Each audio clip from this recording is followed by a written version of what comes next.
Bonjour à tous et bonjour à toutes, bienvenue dans cette webconférence consacrée au secteur de la finance. J'ai le plaisir de co-animer cette émission avec Célia Serramour. Bonjour Célia. Bonjour Jacques. Prête pour un nouveau numéro? Prête. Bon. Donc on va effectivement parler du secteur de la finance, un secteur finalement qui a toujours été dans le domaine de l'innovation. On va évoquer notamment la modernisation de l'infrastructure, en tout cas le voyage vers le cloud, dans un premier thème avec la Société Générale. On aura Pierre Asly à distance. Finalement, cette partie cloud et cette partie infrastructure, il s'agit d'un socle technologique où on va pouvoir travailler, récupérer et travailler, analyser les données et notamment aussi développer des usages tels que l'intelligence artificielle. Et ça, c'est ce que nous évoquerons avec Clémence Panet de la Banque Postale. De l'intelligence artificielle, il en sera toujours aussi question à travers la start-up qui s'appelle Didu, où on va parler de chatbot et de callbot. Enfin, peut-être en fil rouge, à l'intérieur de ces différentes problématiques, il y a la question de la sécurité. Et là, nous évoquerons cette question de la sécurité avec Benoît Fuseau, qui est président du CLUSIF et RSSI de la CASDEN Banque Populaire. Et avec lui, on fera un petit focus sur la notion de sensibilisation à travers des indicateurs pour essayer d'éclairer les collaborateurs dans le secteur de la finance autour de la cybersécurité. Donc comme vous voyez, une matinée riche en débats et riche en discussions. Et on va passer tout de suite à notre premier invité. Et je laisse la parole à Célia.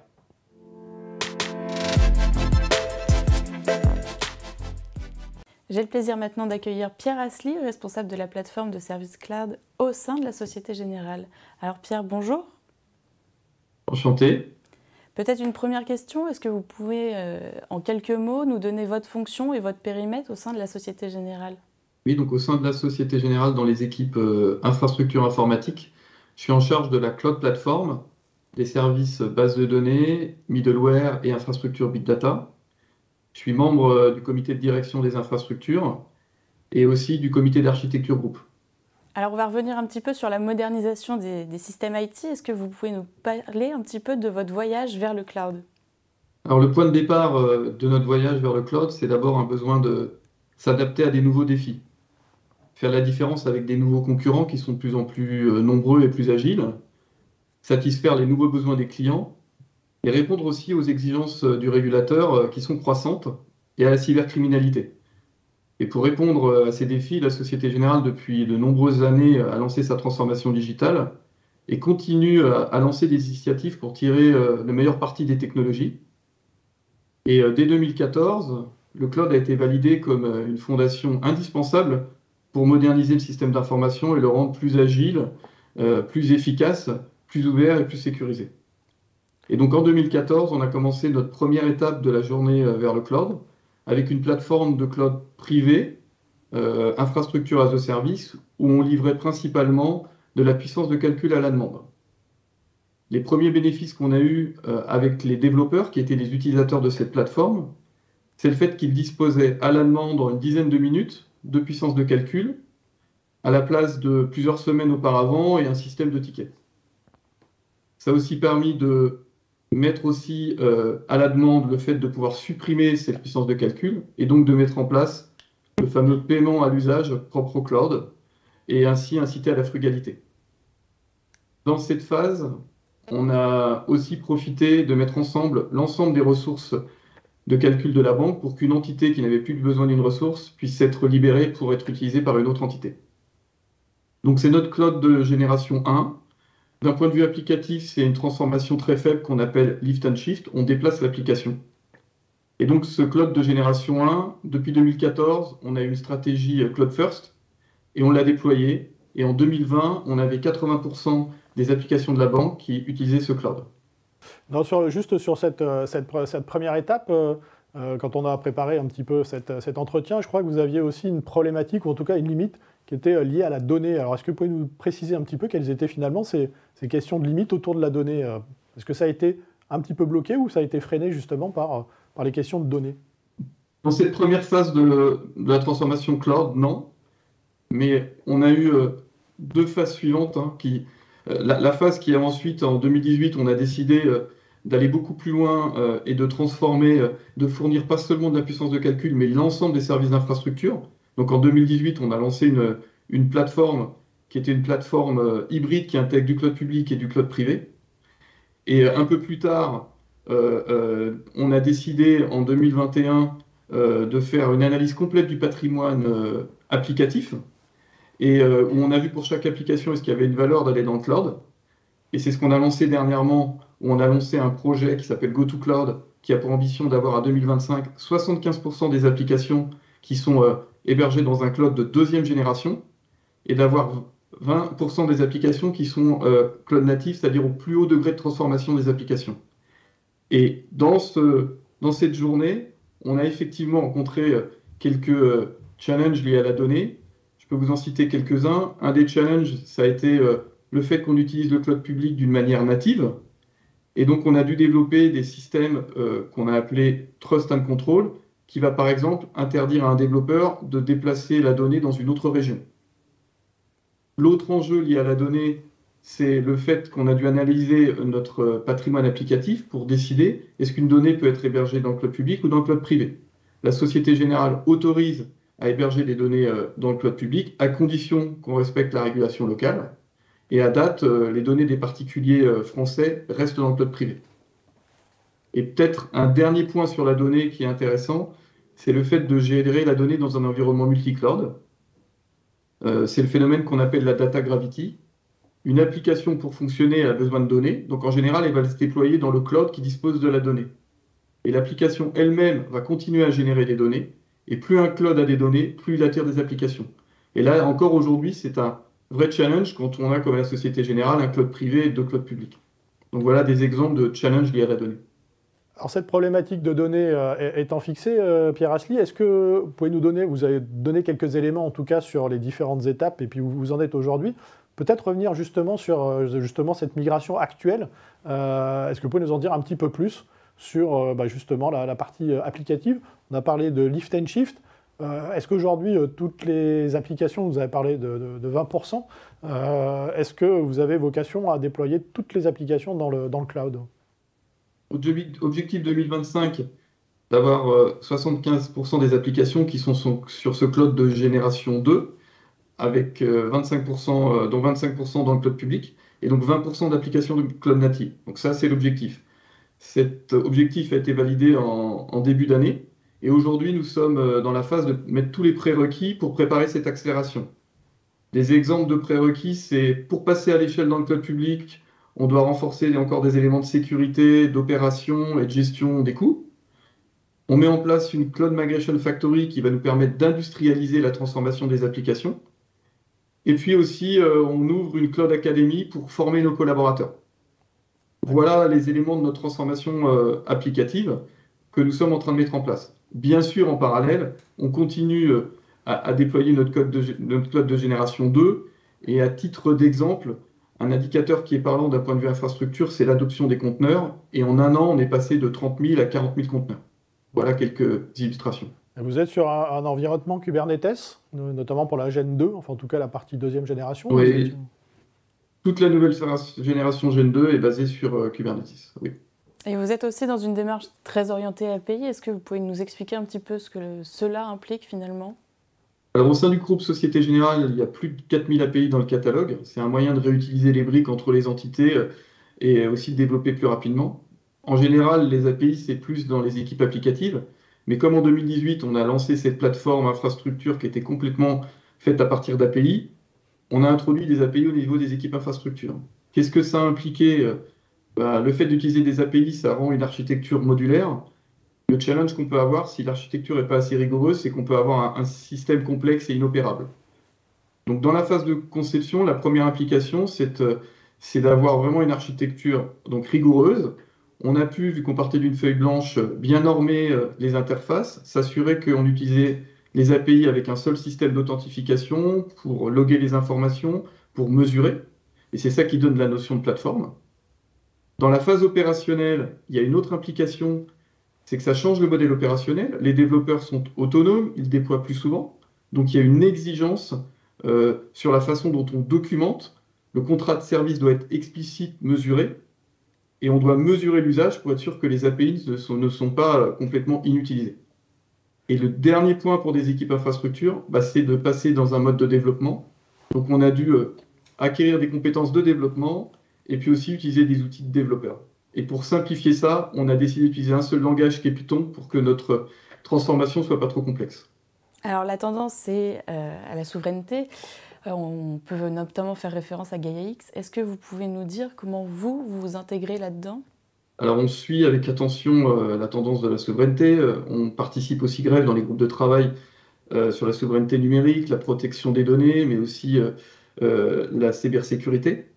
Et depuis 2021, on est membre de l'association GaiaX. Donc, GaiaX qui a pour objectif d'avoir un espace d'échange de données de confiance avec des valeurs européennes. Donc, à moyen terme, on devrait voir apparaître des clouds de confiance et pouvoir créer des nouveaux services. Nous, aujourd'hui, on suit attentivement les dernières annonces des clouds de confiance, même si elles sont en train de décaler.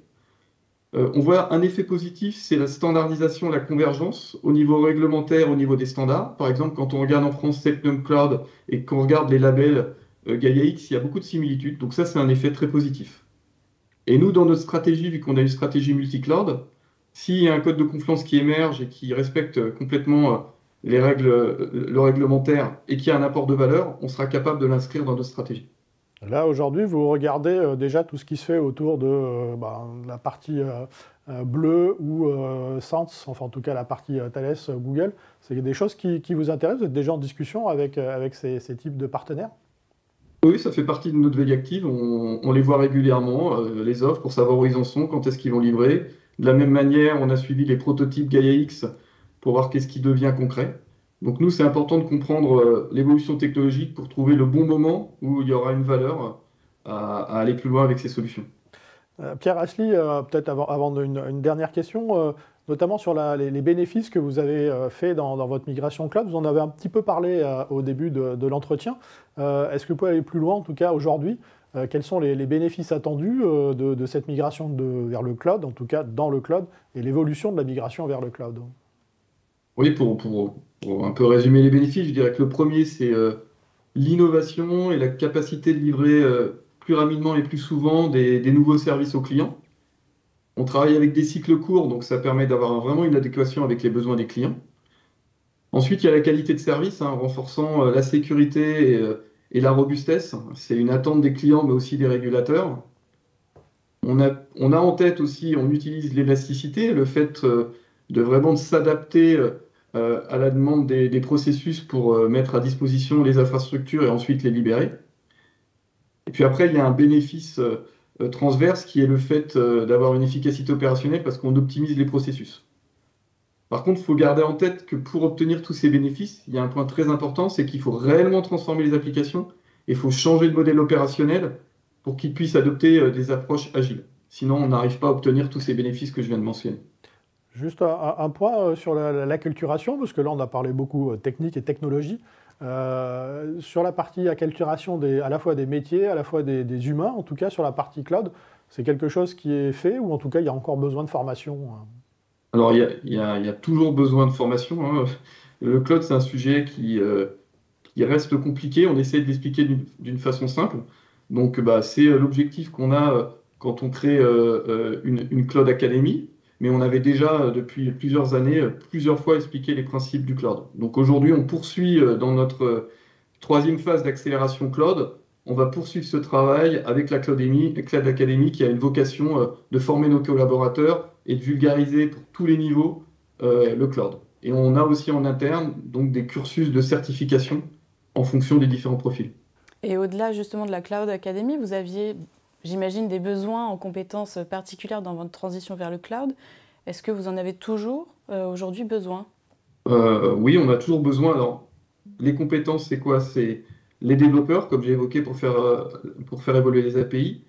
Avec le passage à l'agile à l'échelle, il y a des nouveaux rôles qui sont apparus. Il faut savoir qu'à la Société Générale, dans les équipes IT, il y a déjà 60% des équipes qui fonctionnent à l'échelle et on a un objectif d'être à 80%. Donc il y a des nouveaux rôles qui apparaissent. Donc au sein des infrastructures, les fameuses API, on les a regroupées en produits et les produits sont développés par des feature teams. Ces feature teams, il y a des nouveaux rôles qui apparaissent comme des product owners, des scrum masters, des service managers. Et il faut savoir que tous ces gens-là, pour qu'ils puissent livrer cette valeur, on les regroupe dans des trains agiles, une dizaine de feature teams, avec un conducteur de train qu'on appelle un RTE. Et ce conducteur de train réunit toutes ces équipes agiles toutes les 10 semaines, pendant 2 jours, pour définir la roadmap. Donc ça veut dire que derrière, il y a beaucoup de profils qui se créent, aussi bien au niveau des architectes et au niveau de la sécurité. Les équipes CO vont acquérir des compétences FinOps, les équipes opérations vont acquérir des compétences SRE, c'est ce qu'on trouve chez Google. Et on a aussi des profils de professional services qui vont justement accompagner la transformation des applications et aussi former les collaborateurs. Donc en termes de compétences, on a besoin pour réussir notre transformation de développeurs, d'expertise public cloud, containers, bases de données, aussi renforcer la partie architecture et sécurité. Donc on forme nos collaborateurs et on a un recrutement actif pour des profils qui sont intéressés pour participer à cette aventure du cloud et qui ont envie d'évoluer dans un environnement agile et international.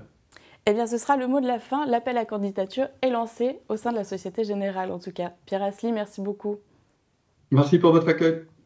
Et je laisse la parole à Jacques pour accueillir notre prochain invité.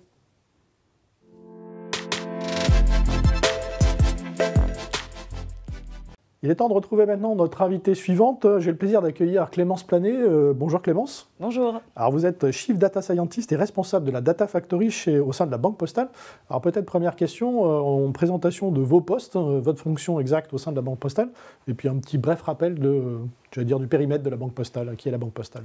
D'accord, donc la Banque Postale, un petit périmètre, alors, très rapidement, c'est 20 millions de clients, 10 millions de clients actifs qui font des opérations quotidiennement, et une présence sur tout le territoire français avec 17 000 points de contact dans lesquels les Français peuvent se rendre pour faire leurs opérations.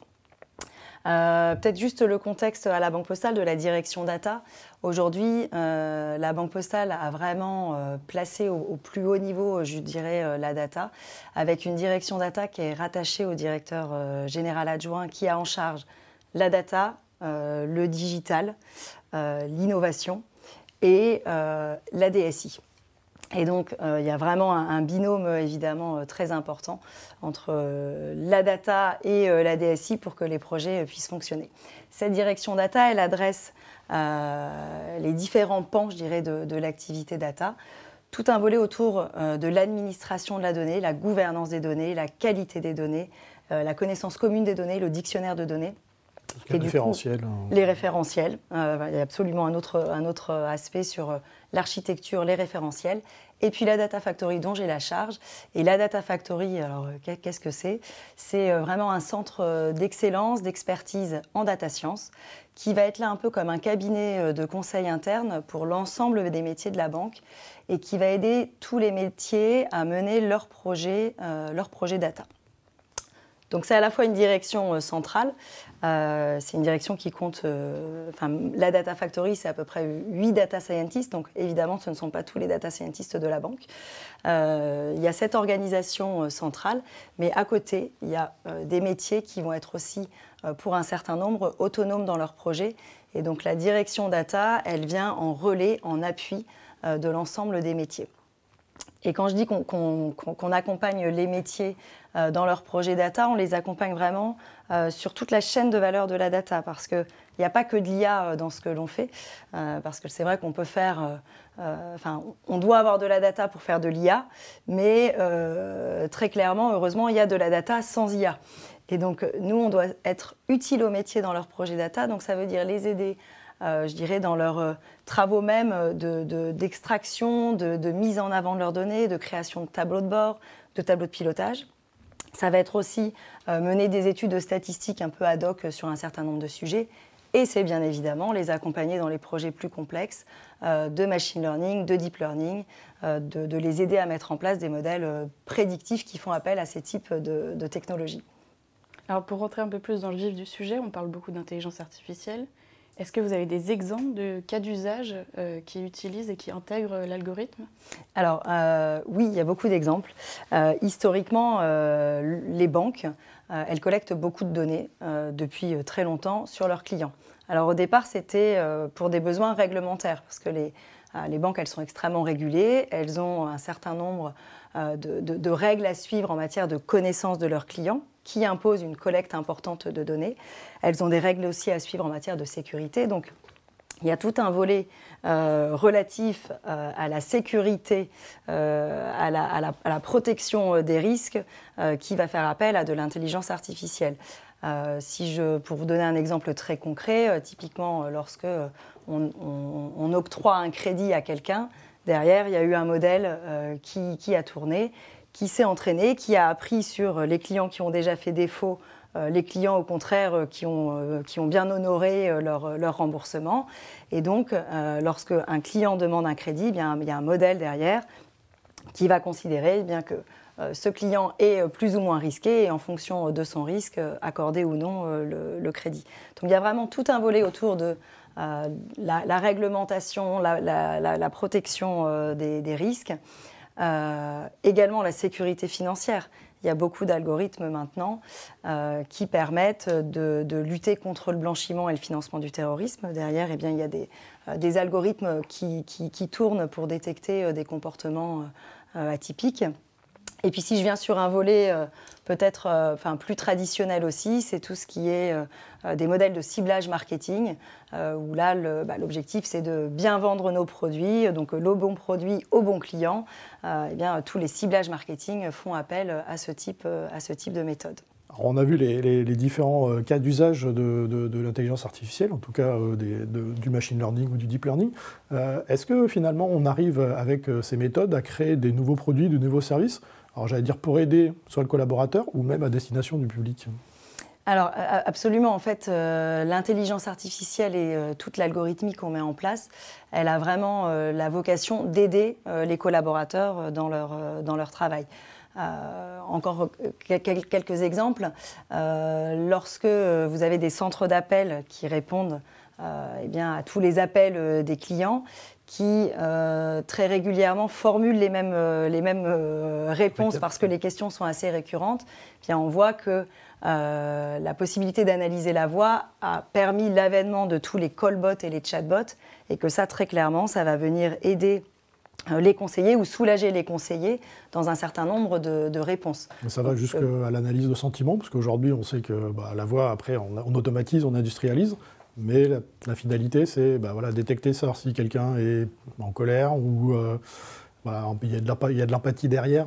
Alors, à la Banque Postale, on a mis en place un callbot qui s'appelle Lucie, qui est personnalisé, qui maintenant prend en charge un certain nombre d'appels. Alors, de façon très spécifique, elle est là pour informer les clients sur leurs opérations qui se sont faites sur leur compte, et notamment sur le solde des clients. Pourquoi ? Parce que à la Banque Postale, on a une clientèle fragile, une part de clientèle fragile assez importante. Et en début de mois, vous avez le versement des prestations sociales.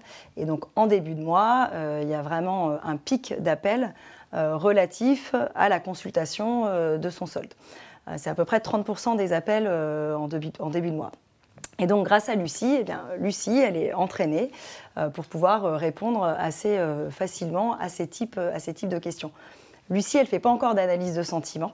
En fait, c'est un chatbot, c'est un peu comme un enfant. Il faut leur apprendre à faire les choses progressivement. Donc, elle ne fait pas encore ça, mais c'est en cours d'apprentissage et de recherche, et c'est bien dans nos perspectives. Mais elle permet surtout de dégager du temps aux téléconseillers pour que ces téléconseillers, au lieu de répondre, je dirais classiquement, aux demandes les plus classiques, vont au contraire prendre en charge des demandes bien plus complexes qui vont tout le temps nécessiter de l'intelligence humaine. Et là, l'intelligence artificielle, elle ne va pas être suffisante parce que c'est des demandes plus complexes à traiter. Et donc, c'est vraiment le téléconseiller qui va être au cœur de la réponse.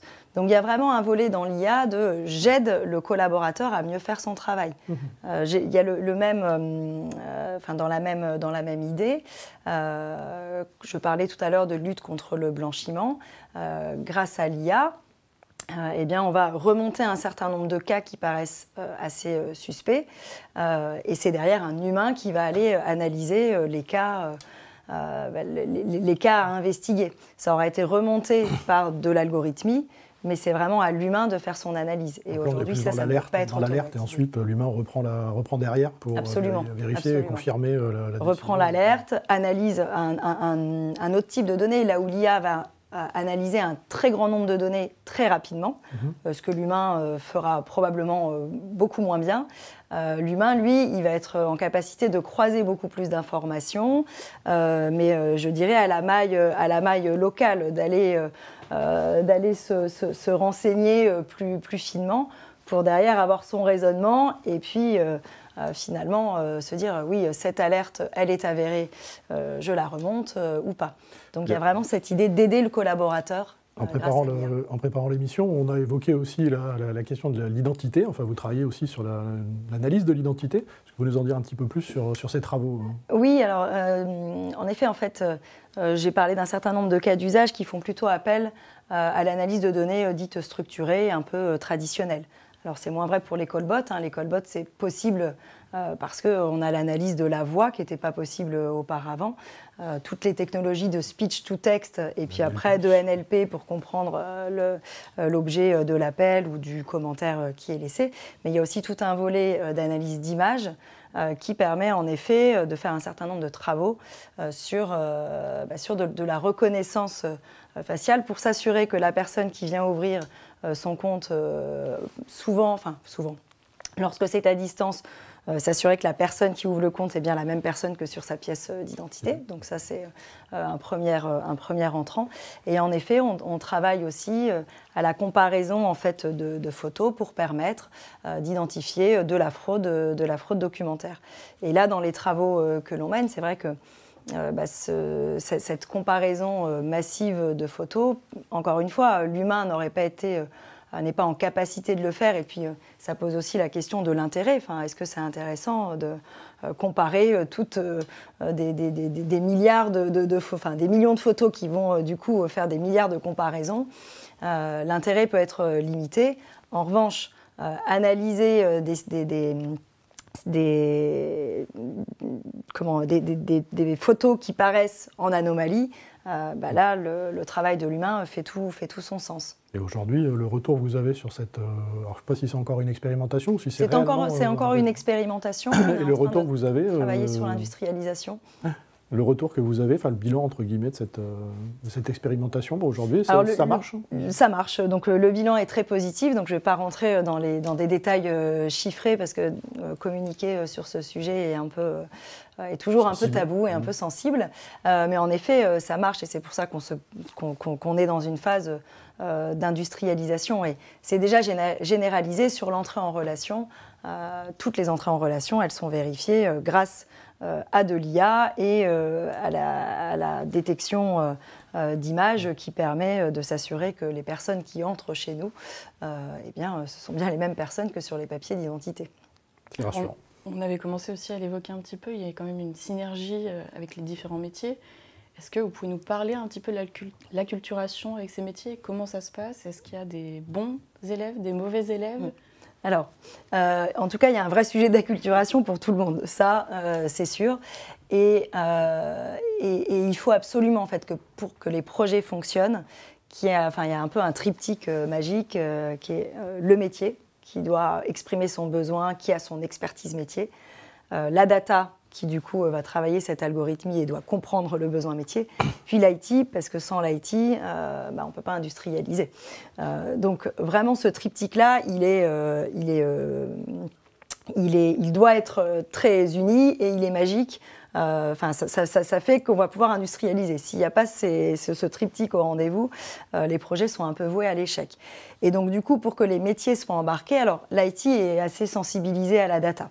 En revanche, les métiers, il y a des métiers qui sont plus ou moins matures sur la data. Je parlais tout à l'heure des cas d'usage très répandus dans les marketing, dans les risques. Bien, évidemment, ces directions-là, il n'y a plus besoin, je dirais, de les acculturer parce qu'ils savent ce que c'est que la data. Ils le font depuis des dizaines d'années. Mais après, il y a aussi d'autres métiers, des fonctions un petit peu plus support, les directions RH, les directions des achats, où là, le niveau de maturité est un peu moins élevé, les directions juridiques aussi. Et donc, du coup, il y a une réelle nécessité d'acculturer tout le monde à la data, de désacraliser aussi, d'expliquer aussi avec des mots simples ce qu'on peut faire avec la data, de montrer la valeur que ça a. Et donc, il y a un réel volet d'acculturation à tous les niveaux, que ce soit du top management jusqu'au niveau le plus opérationnel, pour prendre conscience de l'importance de ces sujets. Et donc, ce que l'on organise, alors du coup, à la direction de la data, on fait en sorte qu'il y ait des formations un peu grand public, des moments d'acculturation pour expliquer le plus simplement possible ce qu'on peut faire avec la data. On a aussi, pour le personnel, je dirais, qui va être vraiment les mains dans le cambouis de la data, bien, des formations techniques, parce qu'il faut aussi se former aux nouvelles techniques d'analyse de données. Et puis, on organise beaucoup des partages d'expériences parce que la vocation de la direction de la data en centrale, c'est de faire en sorte que, en tout cas du côté de la Data Factory, tous les algorithmes qu'on va pouvoir développer ont vocation à circuler dans la maison. C'est un asset après commun. Et donc, ces algorithmes, ils sont développés en centrale, mais ils sont remis à la main des métiers pour chacun des métiers. Donc ça veut dire qu'il faut créer un catalogue d'API qui sont capables de faire des requêtes sur les modèles. Alors elles ne sont pas toutes APIisées, mais c'est exactement ça l'idée. C'est voilà, on a un catalogue en fait des cas d'usage qui ont été menés dans la banque et ses filiales, parce que typiquement voilà, ma French Bank en fait partie, de manière à ce qu'il y ait vraiment une synergie entre les data people de chacune des directions, et qu'un algo qui est utilisé pour un usage soit utilisé pour un autre. On a par exemple développé, alors il n'y a pas d'intelligence artificielle en tant que telle derrière, mais un algorithme, alors le sujet n'est pas hyper sexy, j'en suis désolée, mais permettant à partir des données open de l'INSEE, qui publie la liste des personnes décédées mensuellement en France, et bien de faire des règles un peu de matching flou, pour dire je récupère les informations que l'INSEE communique et je regarde si dans la base de mes clients, il y a ces personnes qui seraient décédées et dont on n'aurait pas eu connaissance du décès. Donc, voilà. Donc le sujet n'est pas très sexy, mais en réalité, il est très utile. Inactifs, en fait. Enfin, pour faire simple, c'est pour détecter des comptes qui sont inactifs, en tout cas où il n'y a personne qui... Alors, la plupart sont inactifs. Parfois, ils sont actifs et du coup, ça pose des questions quand même de fraude, de sujets. Donc, il y a un vrai volet réglementaire parce qu'on ne peut pas garder de l'argent de quelqu'un qui est décédé, ça doit être consigné. Et donc, cet algorithme-là, qui a été développé, qui permet de tenir compte des erreurs de saisie qui pourraient être faites dans nos systèmes d'information. Et donc, on matche ça de manière à tenir compte de ces erreurs-là. Ça nous a permis de détecter, malgré tout, un grand nombre de personnes qui étaient extrêmement dormantes dans nos bases, puisqu'ils étaient décédés et on n'avait pas eu cette connaissance-là bien. Ce type d'algorithme-là, en fait, ça peut être réutilisé pour détecter des doublons, pour faire de la qualité de données. Eh bien, ma French Bank a utilisé complètement cet algorithme et la Poste était aussi intéressée pour le détourner un petit peu, mais pour pouvoir détecter par exemple des sujets de qualité, de doublons.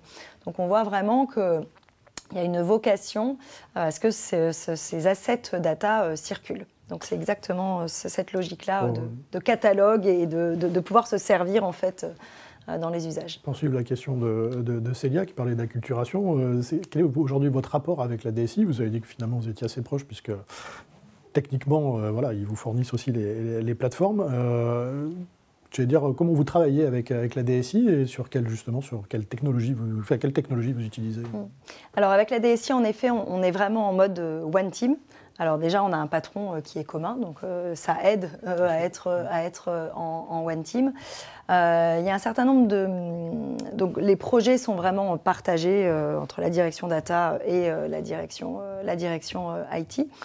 Je pense que la synergie a aussi été favorisée avec l'avènement de notre plateforme Big Data qui a maintenant 4-5 ans et sur lequel on a des outils de DataOps qui permettent dès le départ d'un projet data, d'aligner l'équipe IT, les data scientists et les métiers.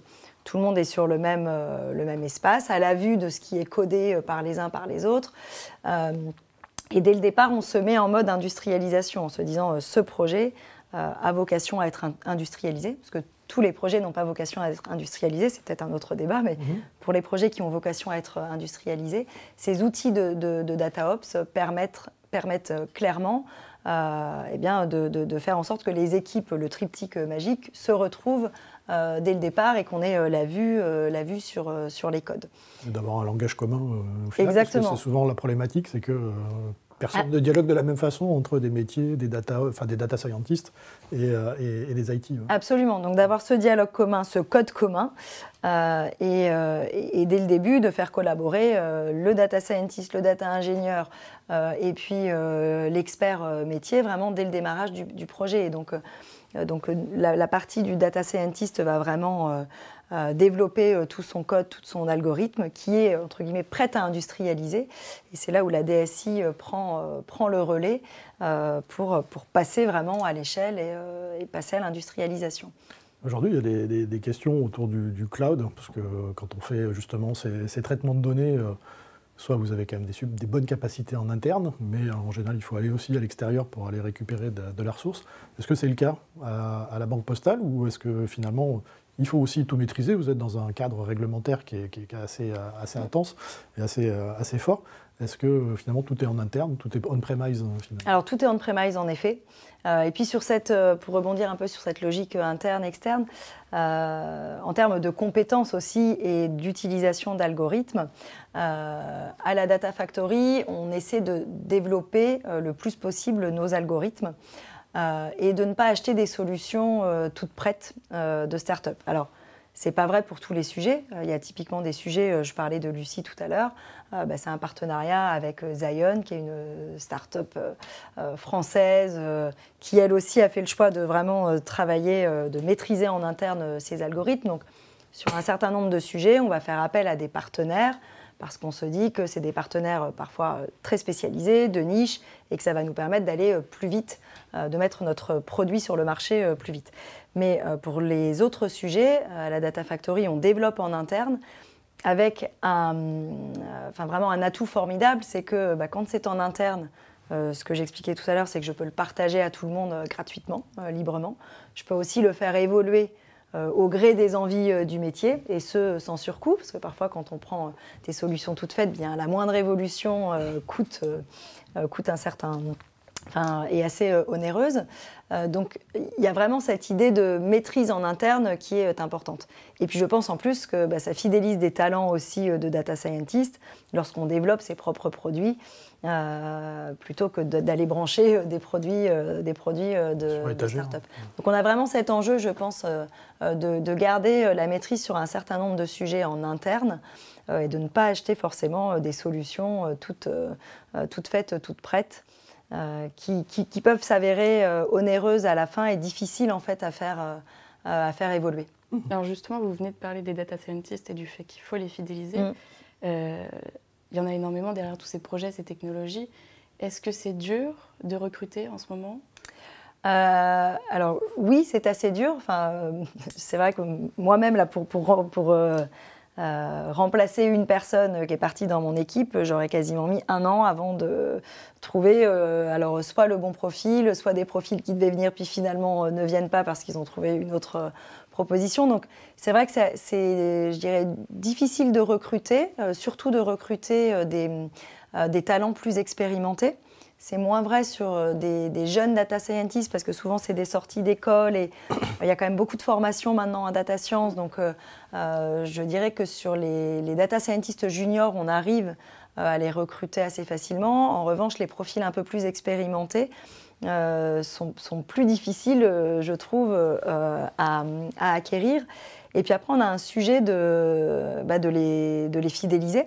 Je pense que les data scientists, ils sont extrêmement chassés. Ils ont aussi envie d'avoir un changement en fait, assez régulier dans leur sujet, ce qui fait que, en moyenne, je dirais qu'on va les garder 2-3 ans. Au-delà de 3 ans, on est content si ça peut perdurer. Donc il y a vraiment, en tant que manager, d'anticiper aussi ce turnover qui va être assez récurrent, et donc d'où la nécessité encore plus de créer une vraie synergie dans l'équipe, une maîtrise aussi, une maîtrise croisée des sujets pour justement pallier des départs qui peuvent arriver régulièrement. Et je pense qu'une des clés aussi pour les faire venir, c'est justement la diversité des sujets.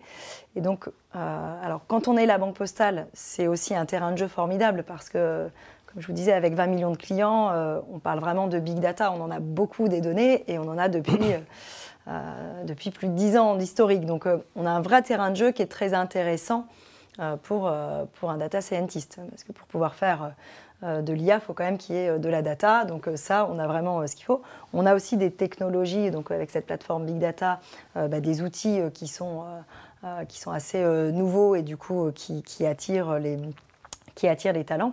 Et puis en étant en centrale, en accompagnant les différents métiers, on a la chance aussi de toucher des sujets extrêmement variés. Et je pense vraiment que la diversité des missions et l'intérêt des missions, la finalité en fait des projets qui vont être livrés est extrêmement importante pour les data scientists. Dans les projets dont vous citez ou la variété, est-ce que vous avez des questionnements autour, quand on parle d'intelligence artificielle, on entend aussi le contre-écho avec la partie éthique, tout ce qui est explicabilité, etc. Est-ce que c'est un élément important aussi dans votre démarche dans l'intelligence artificielle? Alors, tout à fait, extrêmement important. On a d'ailleurs, dans mon équipe, on accueille d'ailleurs une thésarde dont le sujet est vraiment l'explicabilité des algorithmes. Et cette explicabilité des algorithmes, c'est vraiment une partie importante de l'IA éthique.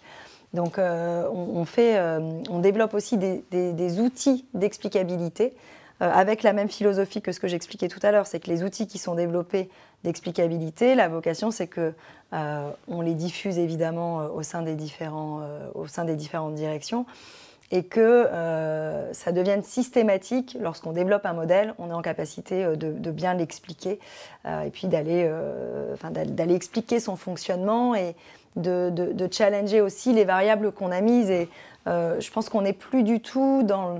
il y a eu un peu un moment où on se disait, dans mon modèle de data, je prends toutes les datas que je veux, n'importe lesquelles, je mets tout ça dans mon modèle et puis je laisse... la machine faire, elle va me trouver les meilleures variables, les plus pertinentes et le meilleur résultat, la meilleure métrique de résultat. Je pense qu'on n'est plus du tout, enfin en tout cas à la Banque Postale, on n'est pas du tout dans cette démarche-là. D'abord, on a un sujet vraiment d'être très... on a la frugalité dans ce qu'on va récolter comme données.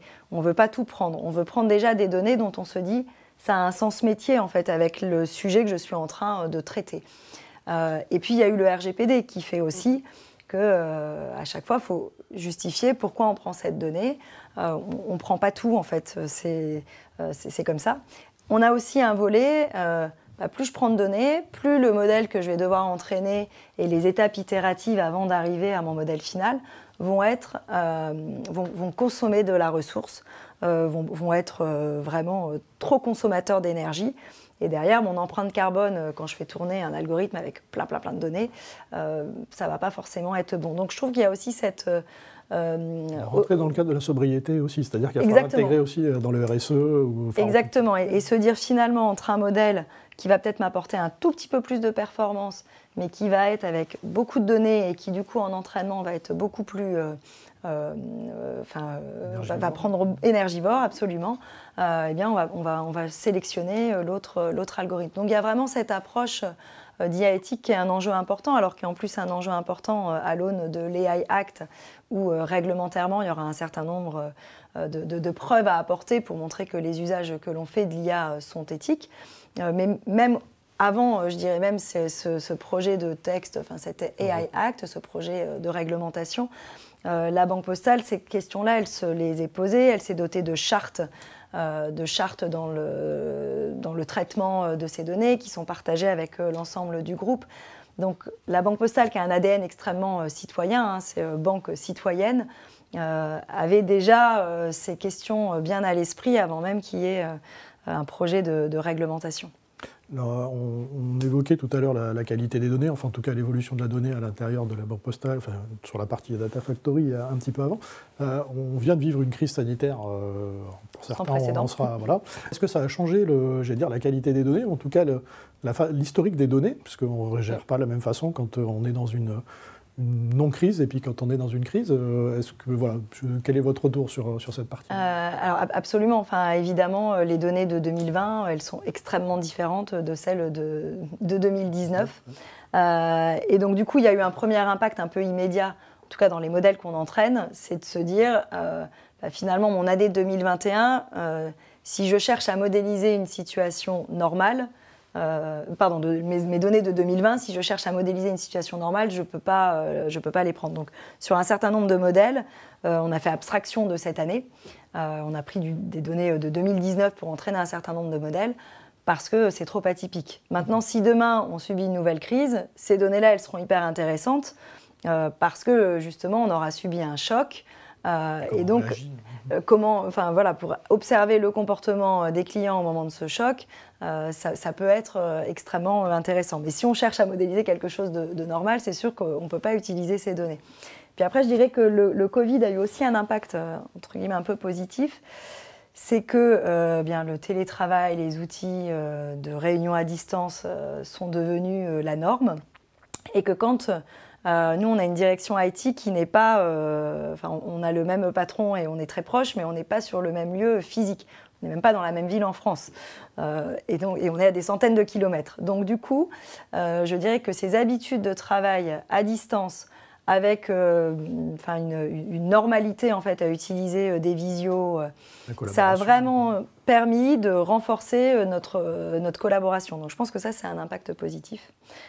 Puis le dernier impact qui est un peu anecdotique, c'est que lorsqu'on a un projet de data science et qu'on mesure la performance d'un modèle, on utilise souvent une matrice de confusion qui, semble-t-il, porte bien son nom, parce qu'à chaque fois qu'il faut l'expliquer, personne ne comprend rien, avec l'analyse défauts positifs, défauts négatifs. Et je dirais que grâce au Covid, tout le monde a compris ce qu'est un faux positif, un faux négatif, avec ces histoires de vaccins qui finalement, avec ces histoires de tests qui finalement n'étaient pas positifs, etc. Et donc du coup, il y a eu une espèce de vulgarisation et de pédagogie sur ce qu'est un faux positif. Clémence Panet, peut-être dernière question avant de se quitter. Quelles sont les évolutions de votre secteur, en tout cas de la Data Factory, et est-ce qu'on peut avoir une sorte de feuille de route de vos travaux Alors, la Data Factory, très clairement, elle est très engagée sur les sujets dont on parlait d'éthique, d'explicabilité. Et donc, on est aussi en cours d'avoir une autre thésarde qui n'est pas sur l'explicabilité, mais plutôt sur la lutte contre les biais, parce que ça aussi, c'est un autre pan de l'IA éthique. Donc, ces travaux, on les poursuit. Encore beaucoup de travaux autour de la sécurité financière qui sont à mener. Et puis, des travaux aussi autour de sujets de NLP, justement d'analyse de sentiments dont on parlait tout à l'heure. Donc une belle feuille de route à venir, et avec toujours ce leitmotiv de dire c'est utile au métier, et puis le plus transverse possible, et qu'un asset qui est développé doit servir vraiment à toutes les directions. Eh ben, on vous souhaite le meilleur. Merci beaucoup. Merci à vous. Panet. Et puis nous continuons cette webconférence où je vais redonner la parole à Célia dans quelques instants, après le jingle pour la partie start-up.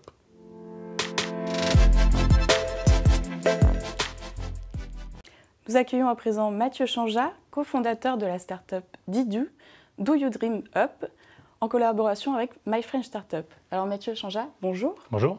Alors je vous propose d'abord de présenter la start-up Didu et vous, votre fonction au sein. Très bien. Alors, Do You Dream Up, c'est plutôt une PME finalement qu'une start-up, parce qu'on a 12 ans d'ancienneté, presque 13 là en octobre. On est une société d'édition logicielle, donc on développe une plateforme d'IA conversationnelle. Le but étant de construire au-dessus de ça des chatbots ou des voicebots. Donc l'ADN initial de notre solution, c'est de se dire on met à disposition cette solution aux opérationnels métiers, donc ceux qui connaissent les réponses aux questions que leurs utilisateurs posent, et non pas à des techniciens ou à des linguistes. Didu, donc je vous dis, à 13 ans, on a une quarantaine de collaborateurs dispatchés entre Paris et Bordeaux. On a près de 160 projets live sur une centaine de clients environ, dont une quinzaine dans le domaine bancaire. On a fait une levée de fonds pour la première fois en 2021, en mars l'année dernière, dans le but d'accélérer un petit peu nos voice bots, donc sur la partie voix principalement. Et, vous avez levé combien? Alors on a levé 6,3 millions d'euros. Ce qui est déjà bien. Sur quelle technologie vous reposez justement pour vos solutions? Alors on s'appuie sur une infrastructure et des middleware open source essentiellement. Tout le reste, c'est de la technologie propriétaire. Donc on a tout développé de A à Z. En 2009, quand on a commencé, il n'y avait pas toute cette mode autour des chatbots qu'on connaît aujourd'hui. Donc on a dû développer notre moteur de compréhension du langage naturel. On a dû développer notre stratégie conversationnelle et qu'on a fait évoluer au cours du temps. Maintenant, il y a beaucoup de concurrence et les clients sont très exigeants. Donc notre IT, notre R&D est très sollicité pour qu'on soit en progrès continu. Alors Mathieu, peut-être un point sur les différents usages qu'apporte la solution de Didu? Oui, alors notre solution, elle a 2 cas d'usage principaux. Ce qu'on appelle la relation client. Donc là, on s'adresse aux clients de nos clients pour de l'aide à la navigation sur le site, pour de l'aide à l'achat, pour de l'assistance après-vente et aussi de la relation salariée. Donc là, on s'adresse aux employés de nos clients pour des questions RH ou IT. Ok.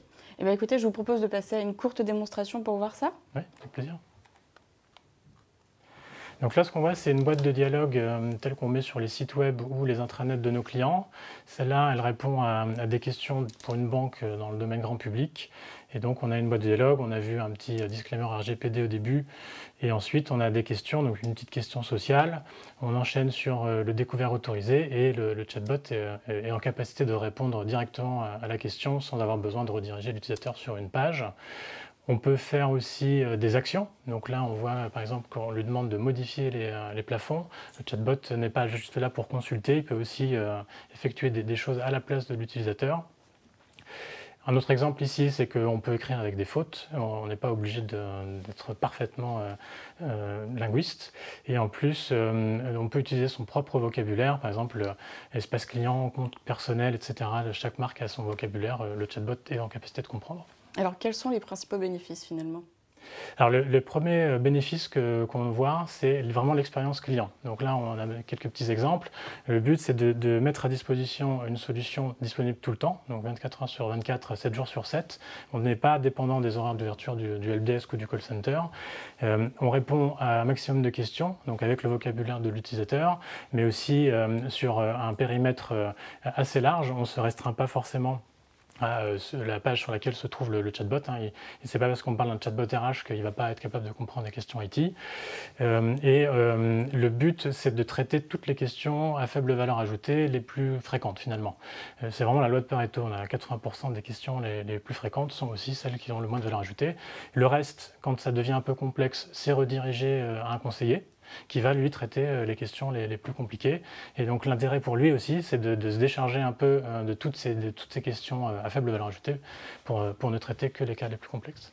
Je vais réparer une erreur faite au début. Je vous ai coupé la parole notamment sur la partie levée de fonds, mais de savoir quelle est votre fonction aussi à l'intérieur de Didu. Alors déjà, je me suis Jean-Jacques, je suis un des cofondateurs de Didu et je suis historiquement, alors j'étais j'étais en charge de la partie IT et R&D à l'initiative de Didu et les années avançant, la société grandissant, je suis devenu responsable de l'équipe projet, poste que j'occupe encore aujourd'hui, donc je suis directeur de projet et donc je m'occupe à la fois des chefs de projet qui mettent en place nos chatbots chez nos clients, puisqu'on est éditeur mais on intègre notre propre solution. Et ensuite des Customer Success Managers qui, eux, s'assurent de la bonne utilisation des chatbots chez nos clients. Alors pour rebondir justement sur ces questions des clients, est-ce qu'il y a un profil particulier, j'allais dire un secteur d'activité qui a plus d'appétence pour les chatbots et puis des entreprises en particulier Alors on travaille avec tous les secteurs d'activité, on n'a vraiment pas de vertical ou de secteur préféré. On travaille avec de l'industrie automobile, avec des opérateurs téléphoniques, avec le public aussi, on a des préfectures, des mairies, des ministères, des banques, des assurances, des mutuelles. Vraiment le cas commun de tous ces clients, c'est qu'ils ont des forts volumes de sollicitations à leur call center ou helpdesk et donc ils voudraient traiter pour que les clients n'attendent pas ou qu'ils attendent moins longtemps et qu'ils aient des réponses plus rapidement. Est-ce que vous avez des noms d'entreprises à nous donner, peut-être justement dans le secteur de la finance? Oui. Alors on travaille avec la BNP, on travaille avec la Caisse des dépôts et consignations, on travaille avec la BPI, on travaille avec d'autres banques aussi. Vous avez des mutuelles, l'assurance, donc vous arrivez à vous diversifier à ce niveau-là? Oui. Alors, on n'a pas de verticale assurance mutuelle. On travaille à chaque fois sur mesure, donc chaque client arrive avec ses problématiques et on les travaille avec lui. Mais par contre, on a acquis une certaine compréhension des enjeux de sécurité, des enjeux de confidentialité, et donc la solution, elle a mis en place toutes ces options-là pour traiter ces questions. Alors peut-être une dernière question. Quelles sont les évolutions qu'on peut attendre chez Didu? Alors, le but pour nous, c'est de dire les chatbots, historiquement, c'était un composant web qui se trouve sur la page de l'intranet ou du site de notre client. Donc ça, déjà, c'est un canal très utilisé, hein, je ne l'ai pas dit, mais on a des volumes intéressants. Par exemple, dans un client bancaire grand public, on atteint jusqu'à 100 000 conversations chaque mois.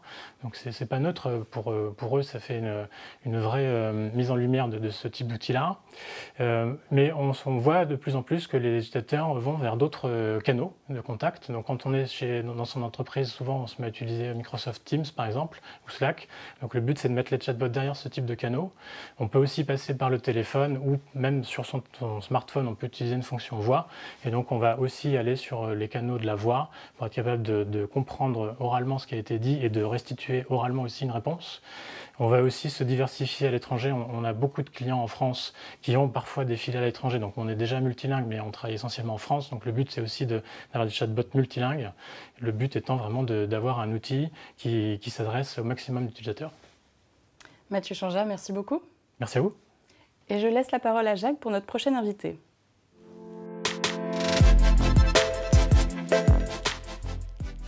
Tout à fait, Célia. Maintenant, nous retrouvons Benoît Fuseau, qui est président du CLUSIF et RSSI de la CASDEN. Benoît Fuseau, bonjour. Bonjour, enchanté. Alors, bon, j'ai donné le titre de vos fonctions, mais peut-être vous éclairer un petit peu sur ce qu'est le CLUSIF, dont vous êtes le président. Oui, alors je suis le président depuis le mois de mai, depuis la dernière élection de l'Assemblée générale. Le CLUSIF, c'est 500 entreprises. On va fêter nos 30 ans, donc une association qui, voilà, donc 500 membres, mais 1200 participants. On fait à peu près 200 réunions de groupes de travail, donc notre objectif est bien le partage. La particularité du CLUSIF, et je pense que c'est important de le noter, c'est qu'on a une équité entre les offreurs et les utilisateurs, c'est que les gens payent la même cotisation. Notre objectif est vraiment dans le partage, où il y a un équilibre justement d'échange entre les offreurs et les utilisateurs pour produire en fait des livrables qui sont disponibles en priorité à nos membres pendant 6 mois et ensuite accessibles par tous les membres. Alors juste pour nos téléspectateurs, on parle bien ici de cybersécurité. Donc quand on parle d'offreurs et de leaders, donc les offreurs sont des éditeurs de solutions de cybersécurité et aussi vous avez un collège qui est dédié plutôt RSSI, enfin en tout cas les spécialistes de la cybersécurité. Oui, tout à fait, pardon, oui. Et puis juste pour rapprocher, c'est le CLUSIF et je vais dire l'ombrelle nationale, mais vous avez des déclinaisons aussi régionales. Exactement. Donc, et qu'on est en train de renforcer, là on est en train de consolider tout ça.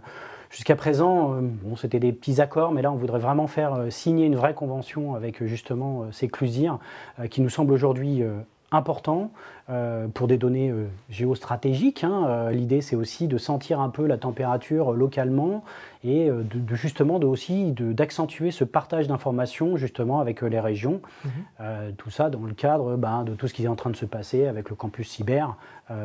Et donc, on essaye de travailler avec intelligence et partenariat avec justement le campus cyber, où d'ailleurs le CLUSIF maintenant a déménagé. Nous avons quitté rue Mogador pour aller nous installer au campus cyber pour être en plein milieu de cet écosystème. On va revenir sur notre sujet d'aujourd'hui. On est sur la partie finance, mais j'allais dire ça touche aussi tous les secteurs, la cybersécurité. Puis il y a un point sur lequel, avec vous, je voudrais insister, c'est la question de la sensibilisation, qui est important. Finalement, en matière de sensibilisation, quelle est votre expérience et qu'est-ce que vous faites en la matière? Alors, plusieurs choses. Déjà, au CLUSIF, on essaye de faire des partages, justement, de bonnes pratiques de sensibilisation. Je vais prendre un exemple concret. Hein. Aujourd'hui, le phishing, hein, c'est un des risques les plus importants de toutes les entreprises, quelles qu'elles soient, avec en plus la mobilité. Les téléphones portables sont en plus des sources pour nous, RSSI, qui sont une vraie problématique. Donc aujourd'hui, la sensibilisation sur ne pas cliquer sur n'importe quel mail devient un impératif.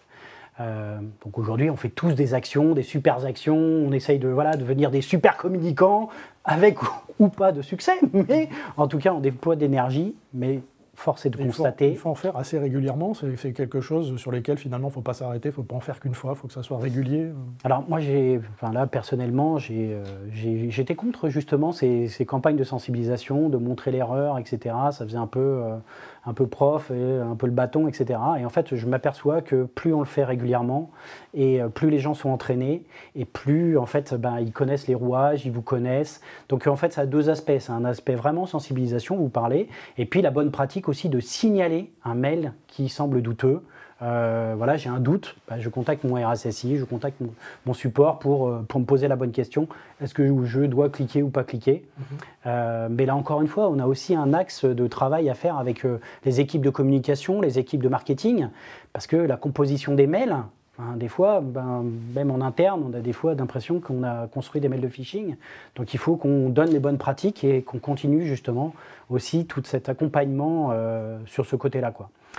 La sensibilisation, c'est aussi le changement des comportements. Donc c'est aussi ça une étape sur laquelle, à travers Clusif, on va essayer d'apporter des réflexions.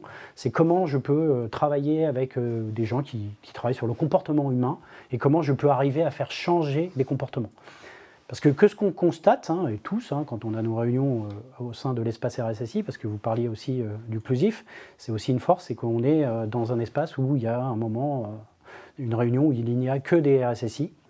Il n'y a pas d'offreurs, voilà. Donc l'objectif est d'avoir libre parole et on quitte un peu sa société, on quitte un peu sa fonction, on n'a pas de jugement, mais par contre on est là pour justement parler de ses problématiques, ses réussites, ses échecs et de confronter un peu nos idées. Vous parlez de regarder un peu les comportements, ça veut dire qu'on fait appel à des extérieurs plutôt sur les ressources, sur les sciences humaines, entre guillemets, des psychologues. C'est ça. L'idée, ça serait d'aller chercher justement des gens qui sont très forts dans ce domaine-là, de s'appuyer sur ces... C'est pas nos domaines, nous on est plutôt un peu encore technique, même si ça a un peu évolué, mais on reste encore comme des gens techniciens, on n'est pas des communicants, on n'est pas des gens qui sont... Donc appuyons-nous sur des compétences comme ça pour voir ce que l'on peut faire et améliorer. Parce que ce que je disais, c'est que si vous prenez une personne individuellement, que vous lui montrez un mail de phishing, allez, dans 95%, elle sait ce que c'est un mail de phishing. Et pourtant, quand vous faites des exercices, le taux de clic reste toujours trop important. Et ça veut dire que le comportement n'a pas changé. La personne sait, mais elle n'a pas changé son comportement. Donc il faut aller dans l'étape d'après, et je pense que c'est là où il y a quelque chose d'intéressant à creuser sur cet aspect-là, quoi. Et justement, sur cette étape, vous parlez d'une étape supplémentaire. Comment on fait pour acculturer l'ensemble des salariés, y compris les profils qui ne sont pas techniques, à la cybersécurité? La répétition, la vulgarisation, ça c'est voilà, on devient des communicants, on s'appuie justement sur des gens qui font du marketing, qui font de la communication. Moi j'ai un profil un peu atypique parce que j'ai fait une école de commerce option finance, d'accord? Donc voilà, donc je suis très proche des métiers entre guillemets. J'ai été DSI dans une PME pendant 17 ans et j'avais toujours un patron qui m'a toujours répété, si on n'a pas de clients, il n'y a pas d'entreprise. Donc j'ai toujours ça en tête, c'est qu'il faut continuer à avancer et qu'une entreprise, elle doit aussi prendre des risques.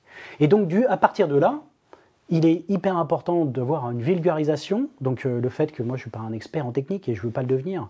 Par contre, je comprends bien sûr les principes, mais ça me permet de les exposer à des gens qui ne sont pas du domaine sur des choses justement très techniques où, on parlait encore du phishing, expliquer que l'adresse, elle n'est pas correcte. Je pense que ça, tout le monde est capable de le comprendre, quoi. Voilà.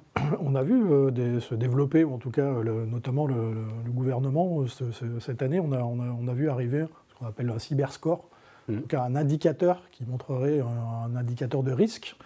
Est-ce que c'est le genre de choses, par exemple, qui peut être, j'allais dire, visible, en tout cas, quelque chose qui marque aussi les esprits vis-à-vis des collaborateurs ou des salariés Alors là, vous me touchez en plein point sensible parce que j'essaye justement d'écrire aussi un édito par rapport à ça. Je pense que c'est une excellente idée, ce cyberscore. Aujourd'hui, on est tous utilisateurs du Nutri-Score. Vous savez tous que quand vous achetez un produit A, c'est bien. Quand vous achetez un produit E, c'est moins bien. C'est dans vos têtes, ça commence, voilà. Vous allez dans un magasin, indirectement, je ne sais pas si au mois de juin vous avez fait ça, mais moi personnellement, quand je suis allé au magasin, avant l'été, j'ai pris plus de produits A que de produits D ou E. Donc voilà, donc je trouve que là, on a un moyen de montrer le risque qui est très intéressant et une super idée. Je pense que c'est un truc qu'il faut exploiter. Comment on traduit, enfin ça se traduit comment cet indicateur alors? Alors, maintenant, c'est maintenant qu'on a trouvé comment montrer le risque, c'est maintenant comment on le calcule. Donc le gouvernement en fait souhaite que ça soit sur, alors de mémoire, hein, je ne connais pas le texte par cœur et de toute façon il n'est pas encore complètement arrêté, mais je crois que ça vise les sites internet de plus de 5000 utilisateurs. Donc de plus de 5000 clics, donc une grande majorité des sites. Donc cette visibilité, elle ne va pas être pour moi très simple à mettre en œuvre. Pourquoi? Parce que dans les critères que, d'après ce que j'ai pu comprendre par rapport aux différentes recherches, et j'ai assisté à une conférence avec la sénatrice qui est en charge du dossier, elle disait qu'ils allaient intégrer la notion de souveraineté. Donc là, ça va poser un certain nombre de questions. Qu'est-ce qu'on entend par la souveraineté? Voilà. Et quand on dit site internet et sécurité, quel est le périmètre que je prends en compte? Ça va poser un certain nombre de questions. Et puis donner aussi un certain nombre d'indications aux attaquants, puisque de toute façon, cette calcul de notation, il va falloir la rendre transparente.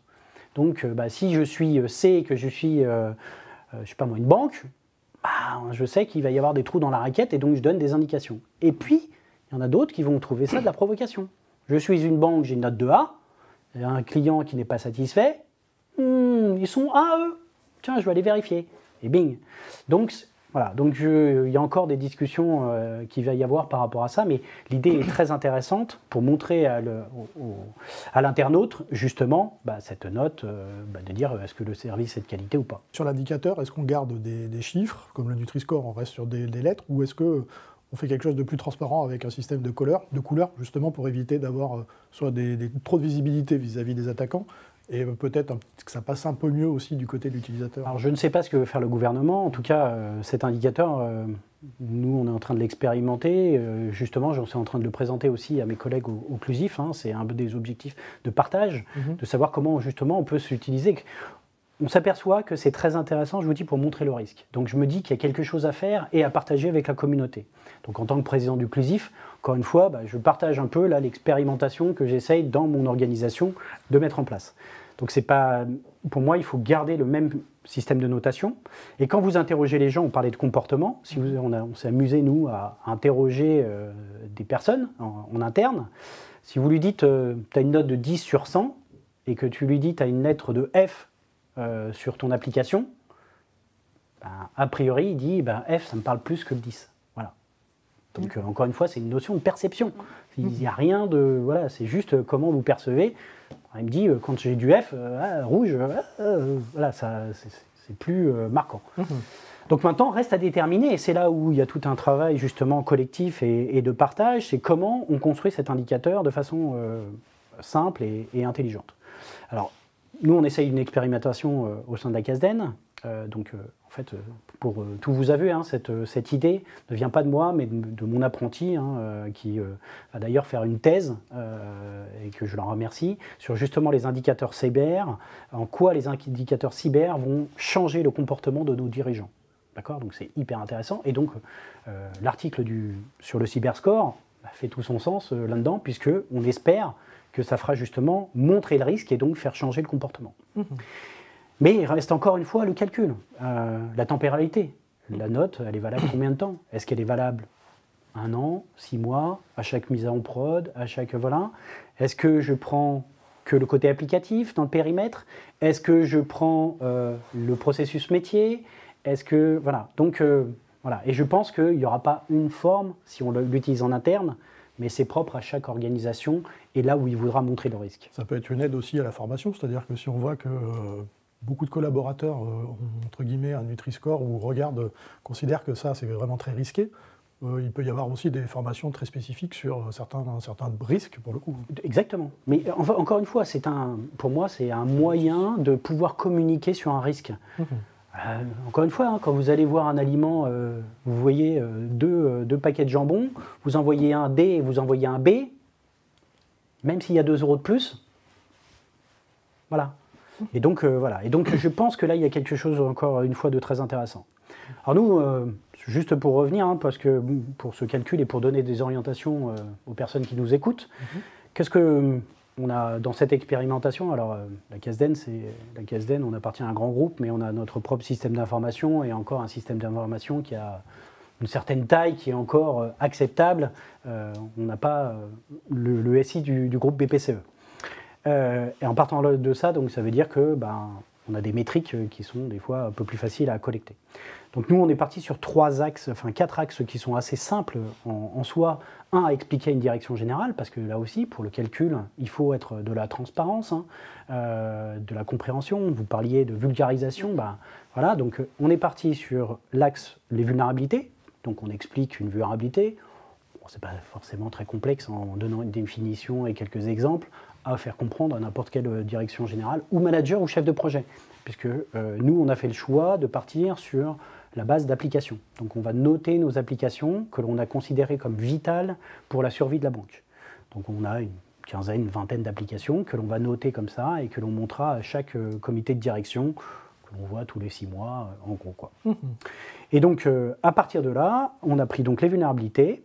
Le deuxième sujet qui nous tient à cœur en ce moment, c'est l'obsolescence. D'accord ? Comme en plus, l'obsolescence, ça va très vite, etc. Donc, en petit parallèle, en plus, complexité avec la notion de RSE, sobriété. Etc. Donc là, on va encore rentrer dans des choses aussi intéressantes que je pense qu'on aura aussi l'occasion de pouvoir en reparler, mais ce n'est pas notre sujet là. Donc, l'obsolescence, ça aussi, très simple à expliquer. Je pense que là, il n'y a pas de complexité en toi. Et puis, le dernier axe que l'on a choisi, nous, c'est les habilitations. Pourquoi ? Parce que c'est à notre main et que c'est simple à expliquer. Est-ce qu'on a fait une revue ? Oui, non. Et est-ce qu'on l'a fait il y a 3 mois, 6 mois, etc. Et donc du coup, on construit justement des indicateurs et on est en train de réfléchir sur les pondérations, sur le poids qu'on va donner tout ça et toute cette intelligence entre guillemets que l'on va mettre derrière. Et c'est ça qui nous déterminera la note. Et pour ça, on a impliqué donc les chefs de projet, on implique les métiers, donc super outil de communication, puisque du coup, on revient vers les métiers. On ne vient pas avec un questionnaire d'analyse de risque où les mecs, ça les ennuie et qu'on va leur faire perdre du temps. Là, ils comprennent l'intérêt. Et ce qu'on s'aperçoit, c'est qu'aujourd'hui, ils reviennent vers nous. Donc ça veut dire que je pense qu'on a franchi une petite étape. Je ne dis pas qu'on a gagné, mais on a franchi une petite étape. C'est qu'on s'est rendu visible. Ils ont compris qu'il y avait un intérêt. Et la direction générale aussi se rend compte qu'il y a besoin d'attribuer des budgets sur des sujets techniques, ce qui n'est quasiment pas le cas. Aujourd'hui, quand vous regardez la plupart des entreprises, on fait des projets, on a un budget pour le projet, mais ensuite, on oublie tout le run. Et surtout, les évolutions ou les montées de version. Et donc, du coup, on se retrouve très vite avec des choses obsolètes sur notre système d'information. Plus le patch management. Plus le patch management, etc. Qui aujourd'hui s'accélère. Si vous regardez le nombre de vulnérabilités qui n'arrêtent pas d'accélérer et d'augmenter sur les choses. Donc, du coup, tout ça permet, encore une fois, de montrer simplement. Et pourquoi on en arrive là aujourd'hui dans ces réflexions, c'est que si vous vous placez à la place d'un chef d'entreprise, qu'est-ce qui intéresse un chef d'entreprise ? Son chiffre d'affaires et sa marge. Le cyber, je ne devrais pas dire ça, je suis RSSI, mais c'est un indicateur parmi un d'autres. Et quand nous, on montre nos tableaux de bord de techniciens, où on leur montre 400 vulnérabilités, 500 serveurs en obsolescence, je me mets à la place du dirigeant. Il me dit qu'est-ce que tu attends pour le faire, quoi. Voilà, maintenant mets-toi au boulot, c'est pas ça qui m'intéresse, quoi. C'est est-ce que je prends un risque ou pas. Et donc en repartant justement de cette lettre, je pense que là on lui donne l'indication au bon niveau et ça va très vite. Les applications vitales, si on fait le cumul de tout, on s'aperçoit qu'on est assez, il y a peut-être un effort et il y a peut-être un truc budgétaire. Et si on revient un instant sur l'utilisateur, aujourd'hui, on voit qu'il y a énormément de solutions d'automatisation autour de la cybersécurité qui se développent. Est-ce que finalement, on a encore besoin de demander quelque chose à l'utilisateur ? On aura toujours besoin de demander quelque chose à l'utilisateur. L'intelligence artificielle, moi, je me pose toujours la question, ce qu'il y a d'intelligence dans l'artificiel, mais bon, bref, c'est un avis très personnel. Aujourd'hui, ça reste quand même beaucoup de formules mathématiques. Oui, on fait des progrès, etc., mais on le voit avec la voiture autonome. Je ne sais pas quand on aura une vraie voiture autonome, mais donc voilà, l'intelligence artificielle a ses limites. Et heureusement d'ailleurs pour nous. Ce que je veux dire, c'est qu'il y avait un très bon article par rapport à ça qui disait sur la consommation électrique pour faire marcher l'intelligence artificielle. Okay, donc aujourd'hui, il est avéré qu'on ne battra plus jamais l'ordinateur sur les jeux d'échecs. Okay, et encore plus sur le jeu de Go, puisqu'il a été démontré que l'ordinateur avait gagné. Okay. Sauf que quand on regarde la consommation électrique pour arriver à ça, vous savez combien de puissance il a fallu pour faire gagner l'ordinateur? Un data center complet. Okay. Le cerveau humain, c'est moins de 40 watts. Donc là, on parlait de sobriété, de RSE, etc. Donc pour moi, on aura toujours besoin d'humains. Et il ne faut pas l'oublier, on parlait dans la sensibilisation, un des axes aussi qu'on doit développer, c'est de dire que l'être humain doit être critique et intelligent et remonter tout ce qui lui paraît suspect. Et c'est un des derniers remparts que l'on a. Et on aura beau mettre toutes les techniques, les attaquants ont toujours un coup d'avance, et le chat et la souris. Hein. Et donc du coup, le fait que l'utilisateur se pose une question, se dit « Ah, tiens, c'est bizarre, j'ai un petit doute là », et qu'il prévienne les personnes de la sécurité, je pense qu'on aura gagné, quoi. Après, pour rebondir, il y a aussi la question de la surface d'attaque qui a été démultipliée. On a vécu une crise sanitaire avec des gens qui étaient en télétravail. On a su qu'on ouvrait aussi les systèmes d'information, même si on sécurisait par tunneling, etc. Mais en tout cas, on a vu que on avait une surface d'attaque qui était de plus en plus grande. On utilise quasiment tous du cloud, ou en tout cas des services SaaS. On a aussi des problématiques avec des relations avec les fournisseurs. Quand on parle, on dit que l'utilisateur ne peut pas tout faire. Il y a aussi cette surface d'attaque qu'il faut bien, à un moment, corriger, patcher, sécuriser pour le coup. Alors je remodère mes propos dans le sens que c'est pas pour ça qu'il ne faut pas l'utiliser. On est bien d'accord. On est bien d'accord. Aujourd'hui, et puis trouver des experts en cyber aujourd'hui. D'ailleurs, s'il y a des bonnes volontés, voilà, je pense qu'il y a plein de recrutements possibles. Donc n'hésitez pas à, voilà. Et pourquoi je voulais aussi devenir je fais une petite aparté, pourquoi je voulais devenir président du Clésif, c'est parce que je ne viens pas d'un monde de techniciens, je ne suis pas ingénieur, et donc je voulais montrer que c'était possible. Moi, il y a 8 ans, je ne connaissais rien à la cyber. Aujourd'hui, je donne des cours, et je suis devenu président d'une association qui a une certaine renommée dans le milieu. Donc, tout est possible. Et donc, oui, il faut aussi s'aider des outils, bien sûr. De toute façon, on ne pourra pas démultiplier les personnels. Déjà, on n'arrive pas à les trouver. On en manque, mais ça n'empêche pas qu'il ne faut pas oublier que l'intelligence humaine est là et pas ne faire que se reposer sur ces systèmes automatiques. D'avoir toujours cet esprit critique. Moi, c'est souvent ce que je reproche des fois un peu, c'est qu'aujourd'hui, on s'appuie trop sur ces systèmes automatisés et on ne prend plus le regard en se disant « Tiens, c'est bizarre, voilà ». Je sais pas, moi, c'est peut-être mon côté aussi financier un peu qui revient, mais quand je suis rentré, on me montrait des indicateurs sur le suivi du nombre de serveurs, et tout d'un coup, on m'en montrait avec des variations de plus ou moins de 40% d'un mois sur l'autre. Et je leur dis, mais c'est pas possible, les gars, il y a un problème dans vos chiffres. Donc voilà, c'est ce côté critique. Là, sur les systèmes automatiques, il faut toujours garder cet esprit critique. Bien sûr, les utiliser, mais pas oublier qu'ils peuvent être aussi défaillants. On entend parler beaucoup de la partie souveraineté, vous l'avez un tout petit peu évoqué il y a un moment. Est-ce que c'est quelque chose sur lequel vous travaillez? Est-ce que ça rassure aussi, pour le coup, d'utiliser des solutions souveraines? Alors c'est un sujet pas simple, parce que qu'est-ce qu'on entend par souveraineté, hein, ça c'est un vrai sujet. Donc d'ailleurs on ouvre un groupe de travail sur la souveraineté au Clusif, là, justement pour réfléchir, déjà pour donner une définition, parce que je pense que tout vient de là.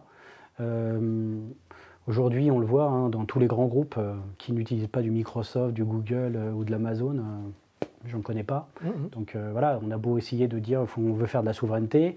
On a vu là récemment aussi un homme du gouvernement faire des petites remarques par rapport à l'association du public et des GAFAM.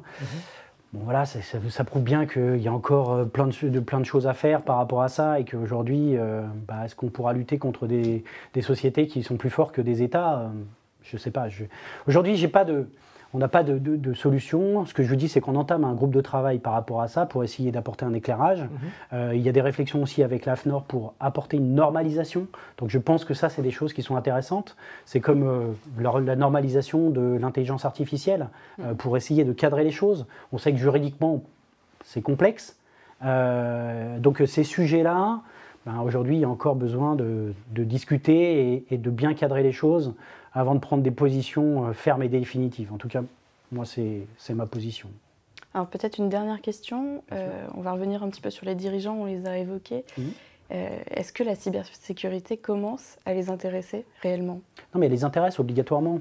Pourquoi? Parce que quand leur boîte s'arrête, voilà. Et aujourd'hui, on voit bien toutes les assurances qui ont déterminé que le risque cyber, alors suivant les les sociétés, mais on est dans le top 5. Donc ça veut dire que les dirigeants... Non, pour moi, ce n'est pas un problème. Les dirigeants ne sont pas un problème. Aujourd'hui, ils sont sensibles, etc. La problématique, c'est surtout les middle managers. Parce qu'eux, ils ont une pression des dirigeants, parce qu'il faut qu'ils fassent leur travail, et ils ont une pression de leurs collaborateurs. Et eux, ce qu'ils veulent, c'est de l'efficacité.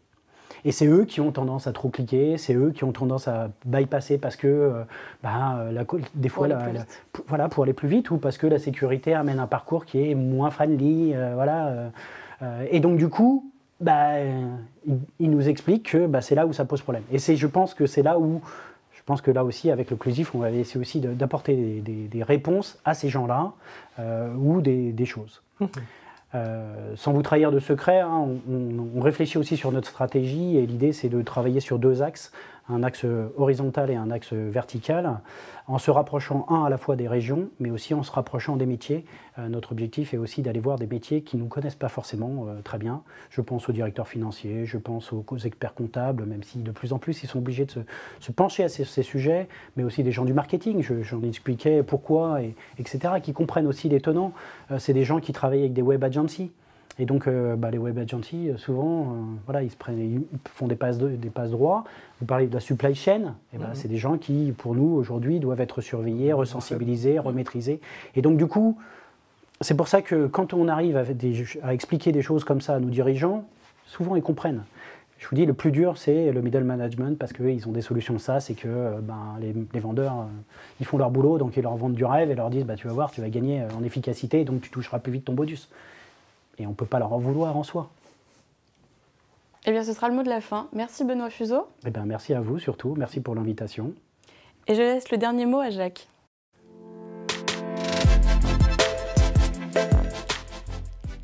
Merci Célia, il est effectivement temps de nous séparer. Merci en tout cas à vous de nous avoir suivis. Merci à nos intervenants pour la qualité de leurs échanges. Merci Célia pour la co-animation. Merci Jacques. Avant de vous quitter, je vous présente juste le LMI Mag 15, où vous allez retrouver des retours d'expérience, des guides d'usage, des guides d'achat. N'hésitez pas à aller le voir sur notre site Le Monde Informatique. Il ne me reste plus qu'à vous souhaiter une très bonne journée et à vous dire à très bientôt sur une prochaine webconférence du Monde Informatique.